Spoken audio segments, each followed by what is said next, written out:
Mga kapatid, ang dagat ang bumubuhay sa atin. Kaya't hahayaan ba nating mapinsala ito at mawalan tayo ng hanapbuhay at kinabukasan?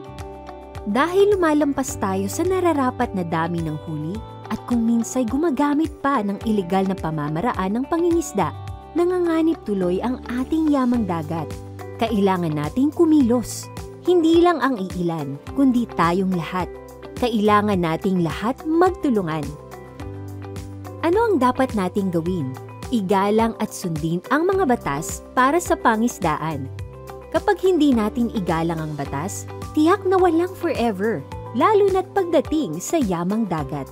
Balang araw, mauubusan tayo ng huli, mawawalan tayo ng hanap buhay. Gumamit ng wastong gamit pangisda. Huwag hulihin ang mga isda sa sangtuaryo at alamin ang tamang sukat na pwede na silang hulihin. Ito ang mga patakarang dapat nating sundin para magka-fish forever.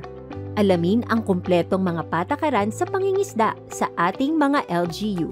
Kung sabay-sabay susunod, sabay-sabay tayong aangat.